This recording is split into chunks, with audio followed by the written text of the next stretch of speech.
mentioned in 1969, who knows where the time goes, and somewhere over the rainbow. I don't think we're going to get a rainbow, but great to see you, ladies and gentlemen. Are you okay? Yes? Are you looking forward to seeing some fireworks? Yes, of course you are. I thought it was going to be much colder tonight, and if it had been a really cold night, we were going to say welcome to Chillfest. But anyway, we're not. It's the Festival of Fire, ladies and gentlemen. I hope you're enjoying it, and I hope you're going to enjoy the firework display. The Matt Partner and his team. 8, 7, 6, 5, 4, 3, 2, 1. Skip up.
Everything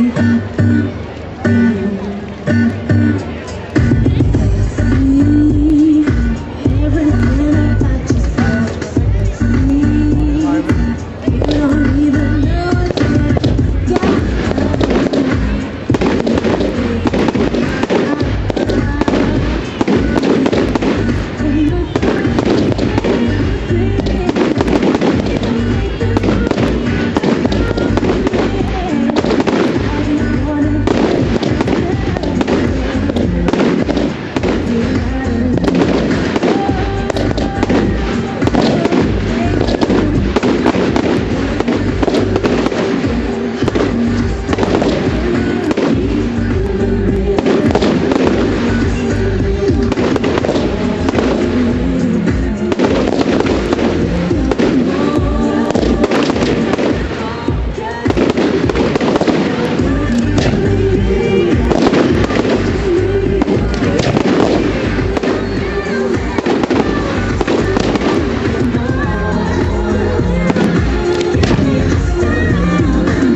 Ladies and gentlemen, I think Tring Park Cricket Club has done it again. When we started off here at 5:30, a couple of hours ago, there was about 30 people in front of the stage for the first choir. Thank you so much for coming out in dreadful weather and supporting this event as you do year after year. And please would you give a big warm round of applause to Matthew Parker and his team, who are down deep on the square leg boundary in front of the pavilion. They have put that display together brilliantly in the wet weather of the day. Thank you so much, Matt. That was brilliant. We can't have an encore of fireworks, sadly, but we can have an encore of some music. Ladies and gentlemen, if you want fresh coffee, it's down here just to my left. If you want beer, cider, mulled wine, or fruit juice, it's in the tent. There's plenty of food available. We are open until 8:30, and we have 2 rock bands to entertain you for the next 45 minutes. This is a band of 4 lads from Tring School. They've been together for 18 months. They played their first live gig ever here a year ago. Please, would you put it together, Tring, for In General?